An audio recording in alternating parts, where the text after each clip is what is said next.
I'm so excited to be here today with Ryan Metzger. Ryan is a fellow Seattleite, and he's also the CEO of a company called Ridwell, which we're going to be talking about throughout today's session because I think it will be really interesting to you parents who are listening.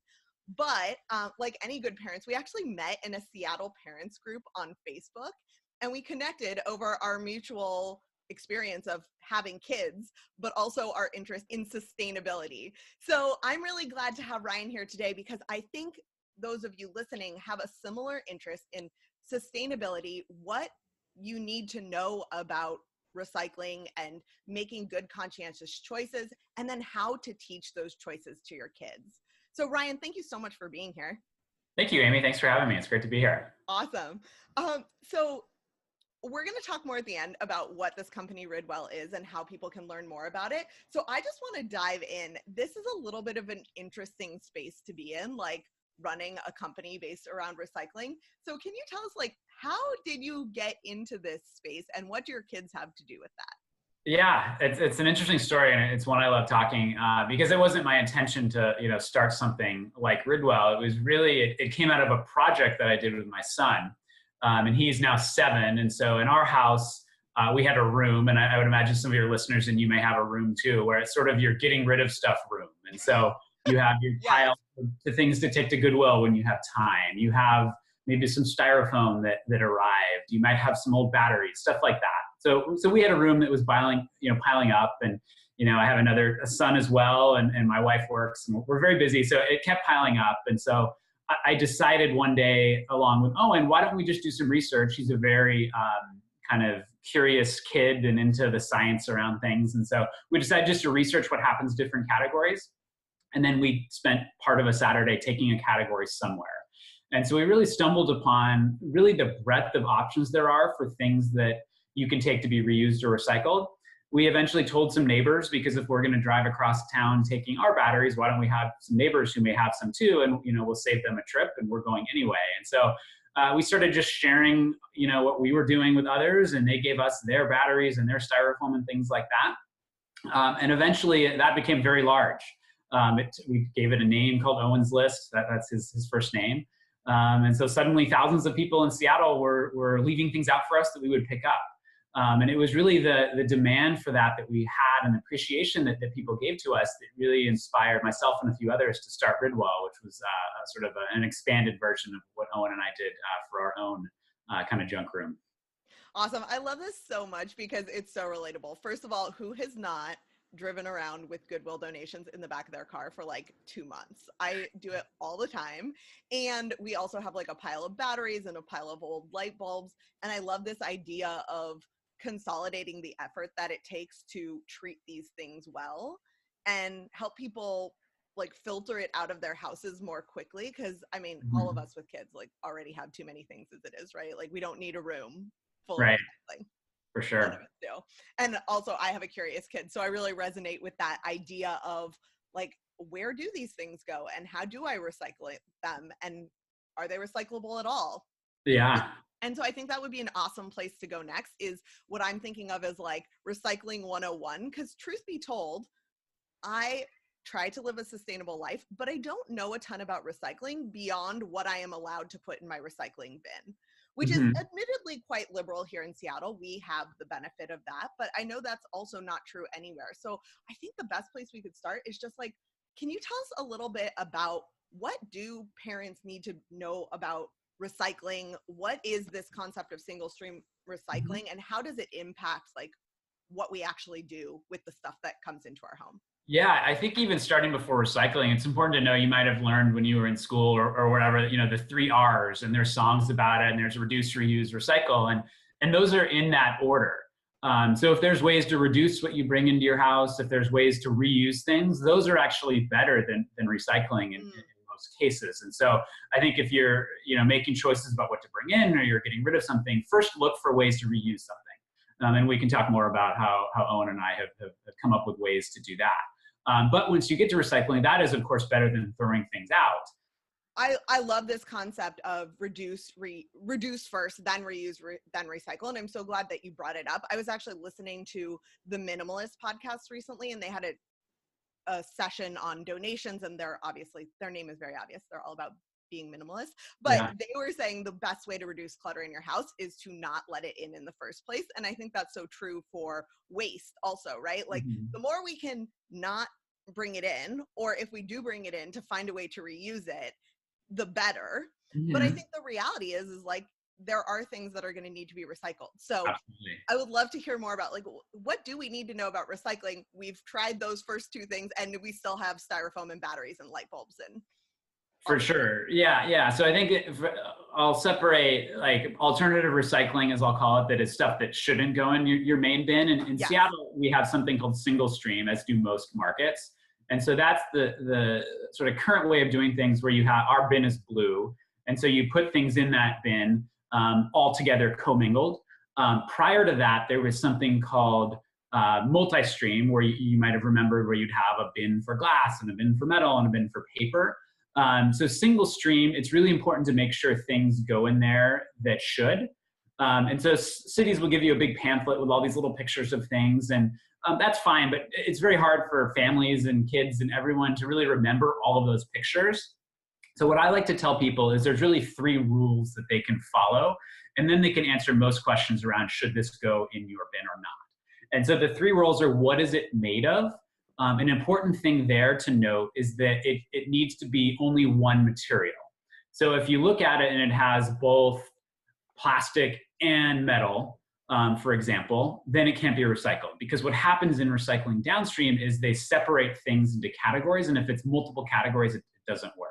So it needs to be cardboard. This is Seattle. Again, remember, it's different in different cities. Cardboard, plastic, metal, glass, or paper. If it is one of those and one only, then you can move forward to the next question.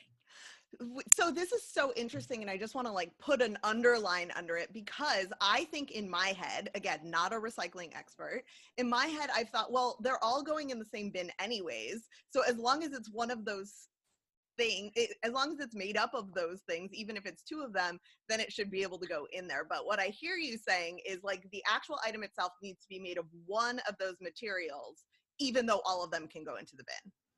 Correct. Okay. Correct. Yep. Yep. Because what happens is a buyer will take baled up metal, for example, and if there's plastic in it, that's not something they can use. And so there's a different buyer who will buy baled up plastic.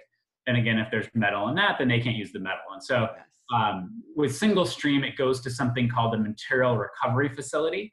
And those are really, really fun to visit. We should talk about that some more later. Yes. But really, you see them separate things. And so rule number 1 is it one material? And it needs to be that subset of materials that I talked about. So if you pass that filter, or you pass that question, then the next one is it clean, dry, and empty? And this one is especially important with food, which I know you talk about often. So think of, if you have a plastic yogurt container, if it still has a little yogurt in it, then that's not empty, nor is it clean. And so that would go in the trash, because that can make plastic, in that case, contaminated and not recyclable. The one that's dry, yeah, go ahead. I want to come back to this later because I have a lot of questions about peanut butter jars. So I made a note for myself. We're going to talk about that when we get to the food portion. Yes. We have a lot of peanut butter jars. Empty. So important. And I am guilty of not always doing this. So I'm glad you underscored that. Yeah, definitely. So clean, dry, and empty, rule number 2. And then the third one is it 3 inches or more? And that's sometimes hard to know not everyone carries a ruler with them or has a mental model. But what I like to do, 3 inches is about my index finger length. So a common one there is like a bottle cap. A bottle cap that's loose by itself is less than 3 inches. And so that should actually go in the trash. Now, a peanut butter jar, sometimes glass jars have a metal cap on it, that's more than 3 inches. And so that one is okay, because going through our list, it's metal, it's clean, dry, and empty, and it's bigger than 3 inches. And it has to be separate from the glass jar, right? Yeah, because again, those are 2 materials to the first rule. I love this. And this does apply so much to especially feeding kids, because peanut butter, of course. But something I learned when Ryan and I first chatted was this 3-inch rule, which I actually did not know until we had our conversation in a coffee shop. And what it made me realize is that I have been putting those like plastic lids from squeeze packs into the recycling all the time thinking like, well, at least this part's recyclable, even if the rest isn't. Yeah. And now I'm like, okay, this is not big enough. It needs to go in the trash can. So I feel like that's such an important one to think about ourselves, but also to teach our kids, right? Yeah. And I think telling them why is an important part too. Yeah. The plastic itself is something that could be recycled, but what happens with the big blue bin is it goes to this facility and there's machines and there's people that try to separate things. And those things that are very small can just fall through the cracks. And so it's very hard to then bail it up if it's that small. Mm. So what I hear you saying is that like an important thing to picture is like everything goes to one facility. It gets sorted there. If it's not clean and dry and empty, it can't actually be utilized. But if it's too small, it can't actually fit in like this big bundle that they're making. Yeah, it can't be bundled together with its similar type stuff.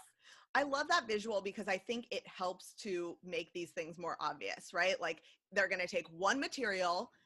It needs to be just the one, and it needs to not have a bunch of like leftover junk in it. And then they're going to put it in a big bundle. And if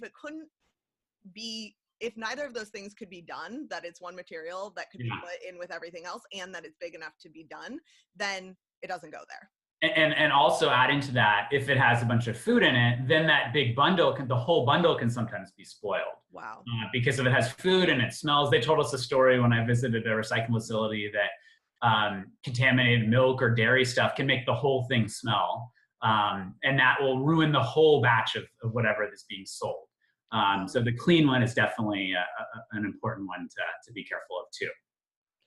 Wow. So I feel like that's a great next step into like, they bundle this up and then they sell it. Like what exactly happens after this bundle gets put together? Yeah, and that's where the your readers or your viewers might have read about things happening from China, who had been the main buyer of most of those bales. And that was a couple of reasons for that. One, they had been selling us as American consumers a lot of things that they would produce. And so it was very cheap for them to send stuff back. And so they had been doing that for many years. But recently they have said, your bundles have not been clean enough for us. And so we're going to restrict what comes into our country. It has to be much, much cleaner and much more pure in the type of material it is. So that's put a lot of cities in a hard place because they haven't had a buyer, or they no longer have a buyer that they used to have. And so other countries have picked up the slack. Some of it is domestic, which is great. Like in Seattle, our glass actually does not travel very far from the facility that sorts it, which is great. And so that's much more durable and sustainable because it's only moving a few miles. But there's just different buyers throughout the world. Cities are searching for new ones in response to what changes China has had. And they're just figuring out sort of how they can create sustainable buyers for these products. Yeah, that's so fascinating. You know, I'm sure I'm not the only one who's never really thought about what happens to the recycling after I send it somewhere. Like I just thought they take it to a facility and they do something there and they turn it into green toys or new glass or whatever it is. Mm-hmm. But that must be like a really complex job to actually break all this stuff down and make it into new material. Absolutely, yeah. The first one is to separate it, like we talked about a little bit, and then you buy these bales, and then there's people that receive those bales, and then they do all kinds of things with it, whether it's the green toys, example, or new glass, or produce fencing, or whatever the case may be. Or my favorite reuse is Rothy's, which they make out of recycled plastic. Oh yes, absolutely. Oh, those shoes are amazing. Yeah. I'll put my code in the show notes for anyone who wants to try Rothy's. They're so fantastic, but it must take a lot of work to make water bottles into shoes. I think about that every time I wear them. So, okay. So now we know like a little bit about what happens with the recycling. So what is our part in making sure that recycling stays viable? Because I have heard these stories and I've seen the headlines coming through that like a lot of what we think is going to be recycled doesn't actually get recycled, but it sounds like we might actually be able to have some impact on that. So what can we as individuals do to ensure viability? Definitely. The biggest thing is to sort things properly and don't put things there that shouldn't go there. Because there's a combination of machines and people that take things out that shouldn't. And the more we can make their jobs easier, what that results in is bales of things that are purely that material that someone will buy. And if it's 20% of something else or 10%, it's very hard to find buyers for things like that. But if it's purely a type of plastic or purely metal or purely glass, that will be viable as far as I can see for the future. Yeah. Can I be honest? When you Yeah. wrote down this question, I thought like you were going to tell me something really hard I had to do, like email your senators and start a petition and like all of these things. But I kind of love that it's so simple. Like just follow these 3 rules, which even your children can do. And Yeah. you have helped increase viability. And I would imagine like sharing these rules and letting other people know and become better at recycling just exponentially expands the impact that each of us can have. Absolutely. Yeah. And I think there's people who want to go even further than that. And that's really where, Owen and I started too, because there's all these categories that can't make it through that process and can't be bailed up, et cetera. And that's where there are local partners who will reuse or recycle things too. And so also people keeping an eye on what are those other opportunities to figure out where things can go, whether it's helping community members who could use things that you're not using anymore, or other types of recycling that could never be separated. That type of stuff too. There's lots of other opportunities for people who want to go even further. I love that. Let's talk a little bit about that, like what some of these other things are. I'm using quotation marks for those of you listening, not watching. And what we can do about them. So one of the things that you and I chatted about that was actually eye-opening for me was the way that places like Goodwill and Value Village and all of these places work with clothing. So I think as parents, we have a lot of clothing that our kids have worn holes in or grown out of that like just isn't going to be utilized by even the best of friends that are taking hand-me-downs. Yeah. So what can you share about like the clothing donation / recycling category? Sure. First off, I'll say that when we were researching, Ridwell and Owens List and stuff like that, a shockingly large number of clothing and shoes are just thrown in the garbage. People think that, it's easy and maybe no one could use this and they're not sure. And so it's a really impactful category once people realize that there are options. And I think that King County, where we both live, had a statistic. It was either 90 or 95% of clothing and shoes could be reused or recycled and don't need to be thrown out. Wow. And so how that works typically with partners around this area, first they have oftentimes local thrift shops that if it's something that someone would use to buy an affordable jacket or sweater or something like that, they will do that and it'll stay locally in your community. So that's really the best that we can hope for there. But there are also people who live in other countries that have less income and less means and less availability of clothing and shoes that would love things that we might not think are usable in our community, but could be somewhere else where there are fewer options. And then finally, even if that's not a case and something like a sock that has a hole in it or something like that, or a shirt, a cotton shirt that, has a stain, there are recyclers for that material. And fortunately, the partners in our community go through that process of first local, then abroad, then recycling. And so it's a really easy one to start collecting and take to those partners. Awesome. Something else that you told me when we chatted was about like even single shoes. They have like a system for reuniting them with other shoes. Yeah, that was a really, me as well. And so we visited a facility with a company called Savers who runs Value Village in this area.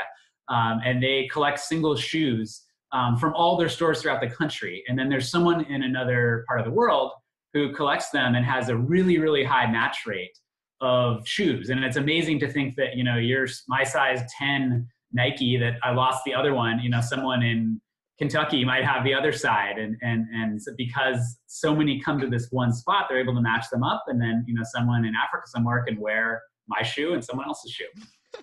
If we ever needed evidence that the world is a strange and wonderful place, I feel like that's all the evidence needed. Like, absolutely. Who knew? So what we talked about kind of the low-hanging fruit of like what most counties are collecting and what we can do about recycling them in the blue bins, at least here. We've talked about clothing, which I know is a big one for parents. What are some of this like other category that maybe you were surprised about being able to recycle or to take to a facility that people might not know about or have as readily available to them? Yeah, well, there's many of them. And really that's what inspired, Owen and I to keep adding new ones and eventually Ridwell. But the biggest one that we have seen in our house is something called plastic film. And people don't know that name as well as other types of plastic, like a plastic bottle is pretty obvious. But plastic film is a category of what I like to call scrunchable plastic. That once you realize what it is, it's really around you all the time. So it's plastic bags, whether they be Ziploc or a takeout bag. It's things like air pillows that come in a package, or bubble wrap or bubble envelopes, or a cereal box has the bag inside of it that the cereal came in. All that kind of thin plastic is really poorly suited for your blue bin because of the process of separating it would be very, very difficult. But if you collect it all together, then it actually can be recycled in most areas throughout the country.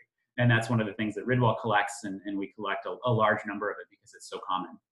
Cool. And if someone is not in Seattle and doesn't have the benefit of this resource, would they just look up like plastic film recycling? Yeah, I don't know if it's plasticfilm.org or something like that. They can look up on Google or Bing the website, and you can type in your zip code and it'll show you. Many times grocery stores have a bin. Cool.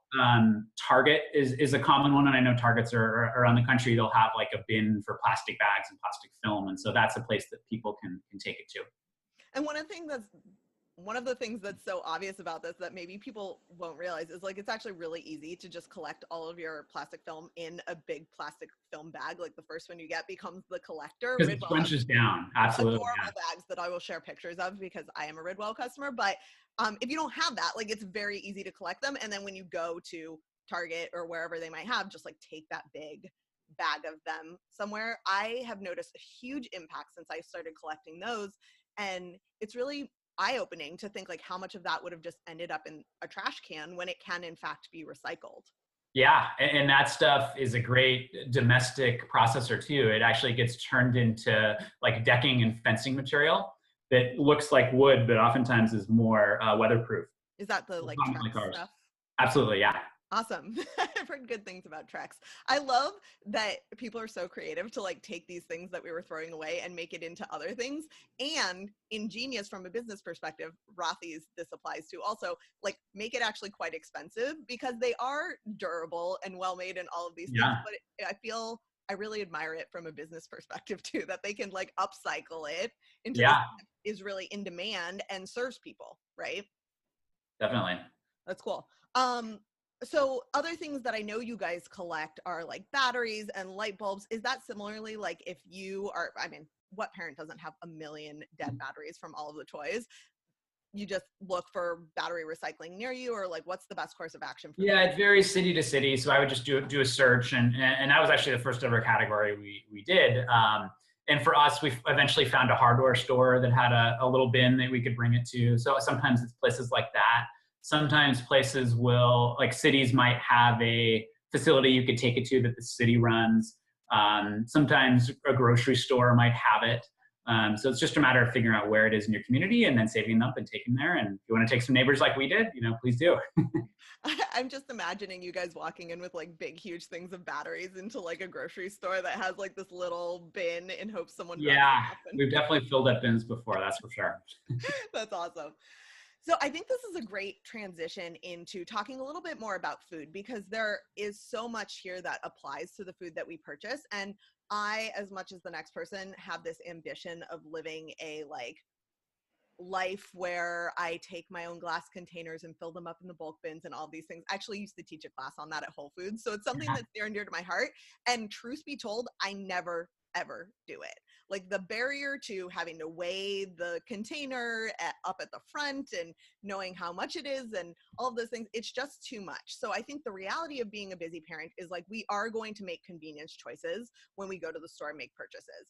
And so since we have the benefit of your much deeper knowledge than mine, I'd love to dig in a little bit on like what knowing all this about recycling, how does it impact the things that you buy or how you buy things, and how can we use that to make better purchasing decisions in our own households? I think getting back to our early thought on, reduce, reuse, recycle, I think in the grocery store, there are a lot of reuse opportunities there, but once you keep an eye on them, some are harder than others.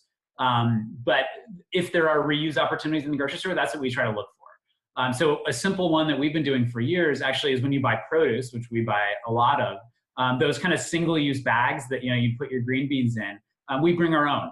And so there's ones that, we can use over and over again. We can put them through the wash. They're sort of see-through, or they're kind of netted type bags. I think it was a stocking stuffer I gave to my wife many years ago.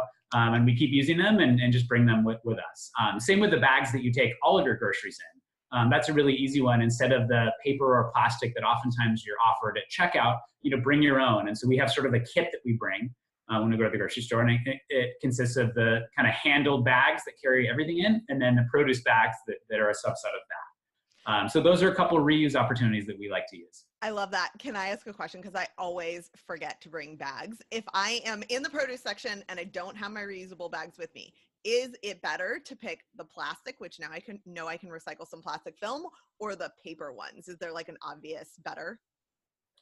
Yeah, that's a tough one. And I was just reading a book recently about plastic, and plastic bags definitely have been like a big enemy in the world. And they're definitely single-use ones are not a good thing to do. So could you reuse that plastic bag? Could you reuse that paper bag? If there's a yes for either one of them, I would lean towards that one. And then you kind of go to recycle. And if you're not going to take your plastic bags in, but you could recycle your paper in your community, then I would lean towards the paper one. Awesome. I love that idea of like, there's a better for sure, or there's a best for sure, but there's also a better within like the spectrum of like, here I am standing in the grocery store with a kid climbing on me. Mm-hmm. And I happen to always choose paper because the small paper bags I'll either do for like field trip lunches when we have something that they can throw away, or the kids love to make puppets out of them. And the handled brown paper bags that we leave the grocery store with, which is almost all you can get here in Seattle now, like, and you have to even pay for those. Those we use to like take out our recycling and stuff. So that becomes like an easy way for us to reuse those things, even if eventually they're getting recycled, right? But and sometimes we look for opportunities in the produce section in particular. Do you even need a bag for something? Like if you're getting a thing of celery and it's already sort of together, and I don't know what, the checkers would say about that, but so far they haven't said anything to us, but sometimes you don't even need a bag for sure. Totally. I don't use bags for a lot of things, especially when I'm buying like something that's in a bunch. I can tell you what the checkers would say based on working at Whole Foods for so many years is they will tell you that's fine, but the conveyor belt check out on, it's actually really dirty. So like you would want to wash that. Wash it for sure. Yes. And if you're very concerned about organics, it like contaminates the organic status because like everything has been on there, right? So I'm with you. I know all that, and I still don't use bags for a lot of things, but maybe worth someone considering if that's the kind of thing they care about. Sure. What about, so if I'm buying like, if I have the option of like glass or plastic peanut butter jars, is there one that's like way better? That one will depend a little bit on where you live. So like I mentioned earlier, Seattle is fortunate in that glass is an easily recyclable thing in our community. It's also something that can be reused much more easily than plastic too. So in most cases, I would lean towards the glass one. In some cities where they've actually cut glass recycling, if those cities have kept plastic, then I would probably lean towards the plastic one. Because that would be an alternative to glass going in the landfill, which is pretty wasteful. Yeah, so a little bit more nuanced. Something else I was thinking about earlier, I said we were going to come back to peanut butter because I think peanut butter jars are one of the hardest things to get to meet your criteria, and that they're clean, dry, and empty. That's like so hard. But Definitely. I like glass ones because I can put them through the dishwasher and then they're clean, dry, and empty. Like if I've done the pre-work and then I just run them through. And that's what we do. Yeah. And we look for opportunities where there's maybe a little bit of a corner of the dishwasher where, we're running through it anyway. And so there's not, I wouldn't want to do a full load of dishes just to get your peanut butter jar clean. For sure. But if you can, you're using the water anyway for your dishes, definitely put the glass peanut butter jar in there and it'll come out clean. Yes, that's a really good point. Running a full dishwasher, and obviously like a key consideration in sustainability. When this comes out, I'm also going to share a meme that I had that was very popular because it talks about like how much more efficient dishwashers are than washing by hand. And I feel like that is all the justification I need as a busy parent to fill my dishwasher every single night and run it. So do it full, but use your dishwasher. No shame in that. Yeah. Something else that we talked about that might be of interest to folks listening is around like these packaged meal kits that are getting so popular now. and they come with like lots of plastic, and I know that that's concerning for a lot of people. As you were talking about the reuse, I think like I really like Sunbasket because they send most of their stuff in like containers that I can actually reuse and reuse for crafts, and I was just storing googly eyes in a small one of them. But do you have any thoughts on like what to look for if you are in that weird space of like, I need some help getting dinner made, but I don't want to create a whole bunch of waste either? Yeah, and we've gone through several meal kits too, and they're not all created equally. So looking to see what material they use, is it recyclable? Can it be reused? Oftentimes the cooler packs are one. There's different ways that those can be made. So with Sunbasket, which I often use too, there the inside of the cooler pack is compostable, and then the outside of it can be recycled as plastic film, which is something that we take with Bridwell. Others are not that way, and so you're having this wasteful sort of gel pack thing that can't go into recycling and must be thrown out. So that's one to kind of keep an eye on. There's also a lot of plastic film that goes through those too. So if it is something that you're able to save and take someplace or have us pick up, meal kits are a way where a lot of that is collecting. I love that idea of being able to alleviate some of the guilt around this, because I know people tell me all the time, like, I just feel so bad about all the waste. And yes, reducing is always best, but also there's this delicate balance of like trying to feed your family well and also do right by the environment. And I don't think that there's any clear answer, but I know for me, a lot of what you've shared here, these considerations, is going to be helpful in making more informed decisions that aren't just like so black and white. Definitely. And I think with meal kits in particular, there are choices those companies can make to provide more sustainable options in their packaging. And so if we and consumers vote with our wallets and go to the ones that have made those choices, then hopefully eventually they all will use them. And, you know, maybe there's even reusable ones. I mean, that's really the even better option, right? Where, you know, someone could collect all of those reusable gel packs and bring them back to them, and they could reuse them over and over again. Sure. That's a better place than even what we have today. But definitely vote with your wallet. And if there's something you're not happy with, look for one that does a better job of it. Yeah, I love that idea. So I'm going to ask you a few like quick fire questions about specific things in the kitchen. I did a mental tally of all the things that I'm like going through in my kitchen on a regular basis, and maybe you can give me some insight into whether I can recycle them or not. Sure. So is aluminum foil recyclable? Aluminum is a recycled material. Remember those three questions. Yes. Is it a material? Yes, aluminum is. Is it clean, dry, and empty? That is one where aluminum oftentimes fails the test. So if it has like pizza cheese on it or something like that, throw it in the garbage because it will fail that. And then the third one is it bigger than 3 inches?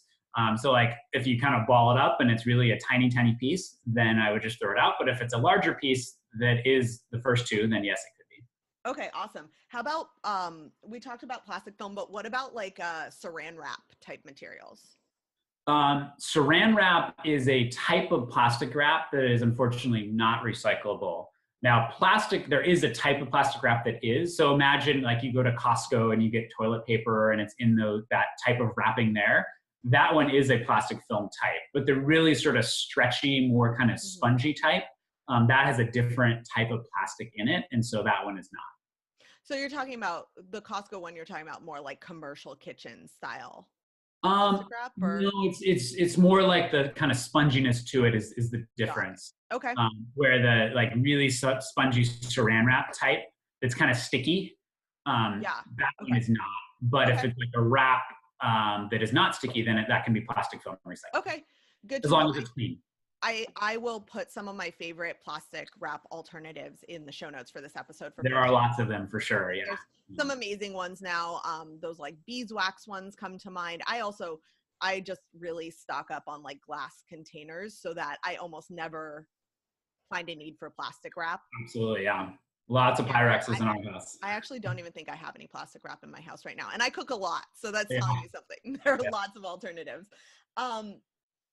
I heard you say that Ziploc bags can go in that plastic film recycling. Is that true? Yep. Just make sure they're clean. They didn't have like a peanut butter and jelly sandwich in them or something like that. But if they're clean, yes, they can go in plastic Okay. form. Do you have a favorite alternative to Ziploc bags? I got to imagine you guys aren't using a ton of those at home. We don't use a ton. I mean, there are times we're practical too. Sometimes it's the best alternative you have, like if you're giving your kid nuts or something like that.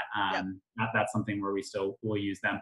We've used sometimes for like a sandwich, those beeswax things that you can put like a sandwich on one side and then kind of close it and then kind of hold it together and it sort of molds temporarily.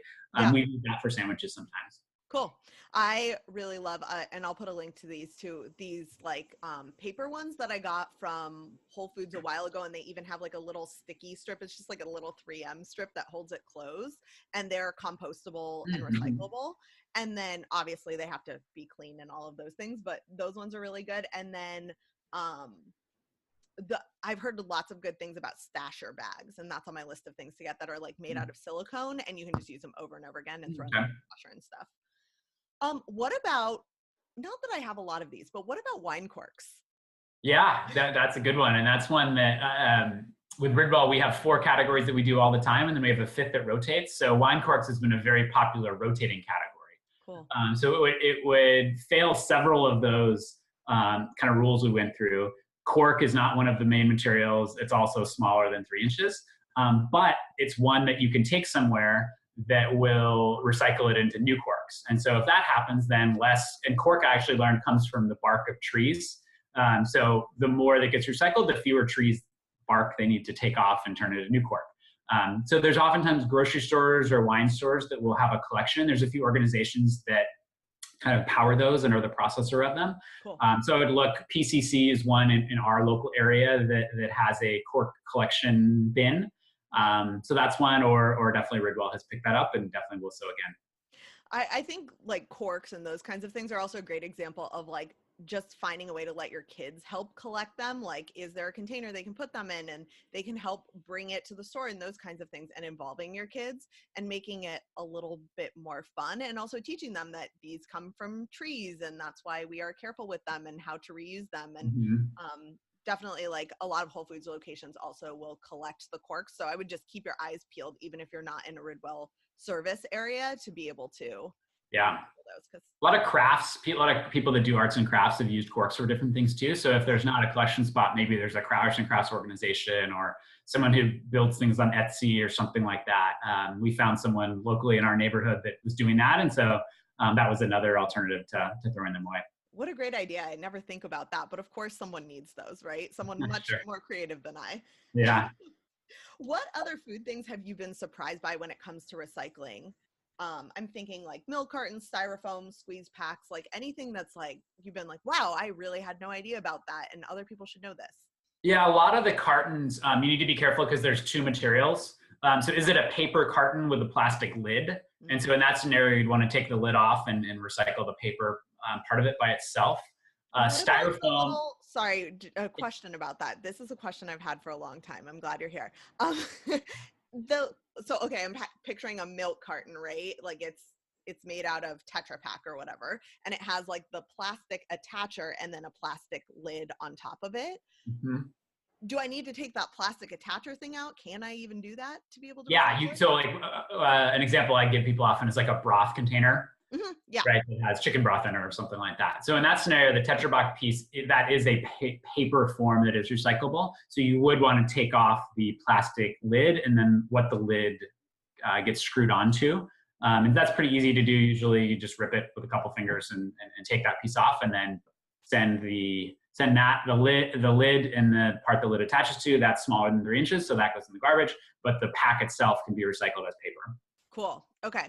Styrofoam. Yep, styrofoam still shows up at our houses, unfortunately. And it's a shame because if you send it to a landfill, it stays there forever. There's estimates of millions of years that styrofoam will persist for. But in most major cities, there is a place that will recycle it. And there is one in Seattle. It's down about 45 minutes south of where we are now in Kent. And so there's a place that will recycle it. And it's a really, that's one where Owen and I toured together. We saw how it works. And they actually, I learned recently, they heat it up and shrink it down. And so it's a 90-to-1 ratio. And then they take those much more dense forms of styrofoam and then turn those into new things. like molding for picture frames and that you can have around your house, stuff like that. Cool. That's But awesome. definitely do not put it in your main recycling bin because it would not survive that journey that we talked about. It would break apart, and it's definitely something they can't take in main recycling. Yeah, so you're actually doing worse through this. I've heard this term aspirational recycling, like, oh, I'll just throw it in and someone will do something with it. But you're actually like harming the entire recycling ecosystem by trying to do that. Absolutely. And now more than ever with some of that China changes that we talked about. Yeah, so fascinating. Okay, what about like those kids squeeze packs or juice boxes or those kinds of things? Like any tips on recycling those kinds of things? Like, I'd really like not to buy, but kids. Yeah, no, well, I have seen reusable ones. So that's an option too. And that's a cool idea where you could then buy or even make your own of the squeezable stuff inside, where you can fill them and squeeze them and reuse them. So if there's something like that, check it out. I think those are a really cool idea. There are recycling options sometimes with a group called TerraCycle. And so they are an organization that's been definitely a leader in the space of making more things recyclable, where you can work with a brand who produces them, and that brand will help pay for the recycling of their stuff. Okay. So sometimes they'll have juice box, they call them brigades sometimes, because you try to collect them and send them off to this company. So take a look at TerraCycle for options there. TerraCycle, awesome. I'll put a link to that in the show notes. So by way of wrap up, I would love to just touch on, like, do you have any tips for the parents listening around how they can start getting their kids more involved in recycling? Yeah, I think one thing that they can do, which is a fun sort of parent-kid activity that Owen and I did several times, is are there opportunities to take your kids on tours of these facilities that might sort of show them up close how things work and why it's important to do the right thing with stuff. So we visited and toured a recycling facility that's called a MRF, M-R-F. So see if your city has one of those. They do them once a month, and they have different options for different ages of people. And so that'll really show you, why is it important to not put small stuff? Why is it important to not put plastic bags? That kind of thing. So that's a really fun tour. We toured a styrofoam place that I talked about too. So if there's someone like that that's kind of a smaller business that would show you how their stuff works, that's another good one. We also toured a landfill. There's one that was about 45 minutes south of where we are, kind of near Mount Rainier area. And that's another one just to see what happens with stuff that we dump. And so there you see big trucks dump stuff, and you see other trucks roll over it and just jam it in the ground. And you see up close, there's bald eagles, there's deer, there's people that live nearby. And so as we're sending more and more stuff there, we're just going to run out of space. And so I think that's like those types of tours or things that you can do with your kids that can kind of give them new appreciation for why their actions matter. Yeah, I love that so much. And actually, since becoming a Ridwell customer, it's been really fascinating because, again, I'll put pictures in the show notes from this episode so folks can see what it looks like. Your guys' branding, by the way, is amazing. It's like, it looks kind of like a box the milkman would deliver to, and it just has like these cute pictures, and it's really fun. And my 4-year-old has just gotten so into it because inside there is a bag for each of the categories they always collect: light bulbs, batteries, plastic film, and clothing. And it's been so fun for him to be able to recognize things in the house that go in there and start putting them into each of those bags. Like, he's become the organizer of our Ridwell box. And the other thing that I love that I think people could actually replicate at home, but is to come up with a category that they're going to work on for like a 2-week period. You guys naturally do that by saying, like, we're collecting small electronics right now, or we're collecting wine corks, or whatever it is. But then enlisting your kids to be like, hey, this week we're focused on this because we're going to go deliver it to the grocery store.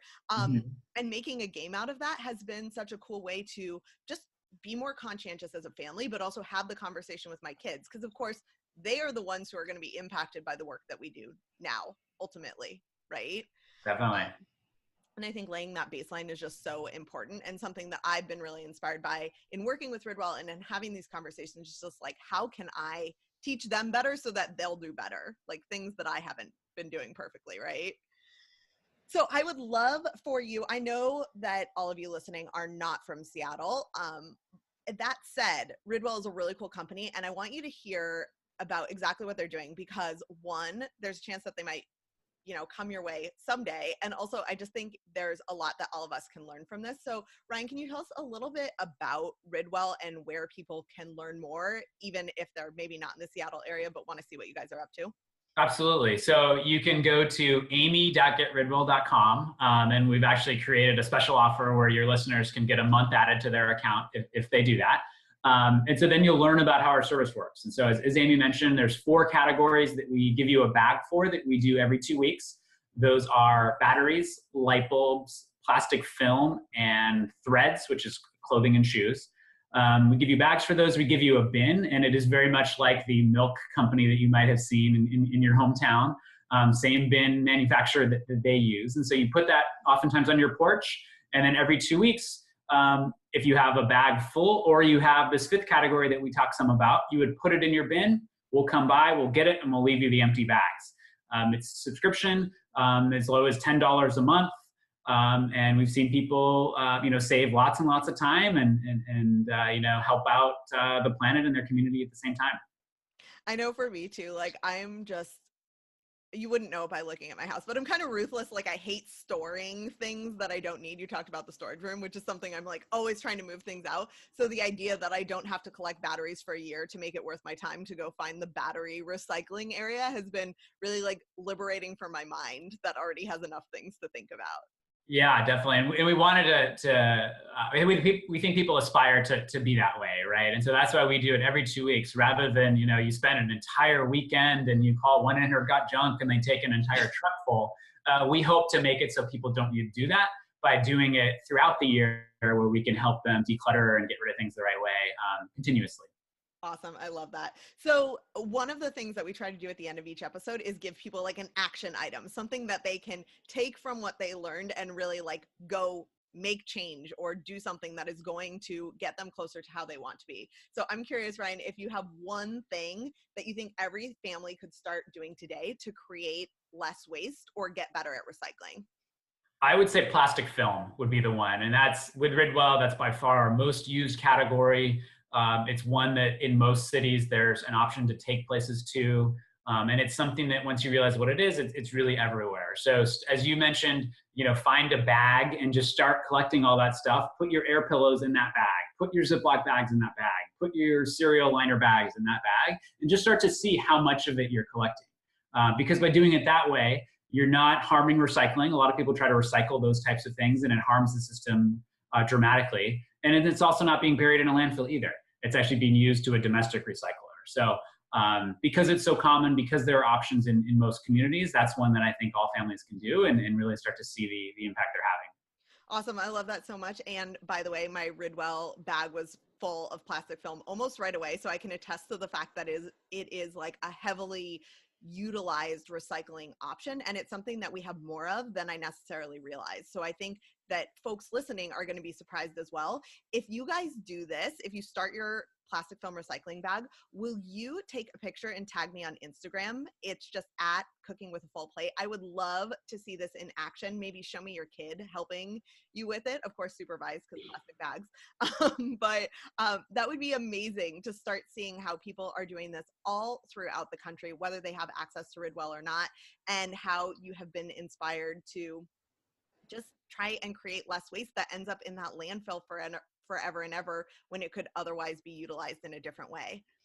So Brian, thank you. I seriously learned so much from this. I'm going to put together a printable of those 3 rules that you shared with us so that folks can go download that and put it up in their kitchen. And hopefully it will remind them, and I'll put some little pictures so it can remind their kids too what they're checking for, because I love this idea of using those 3 rules to really make sure that you are not aspirationally recycling, but actually recycling, and that you are getting your kids involved. I'm really appreciative for your time today. Yeah, well, thank you for having me. It's been great talking with you. Awesome. Thanks.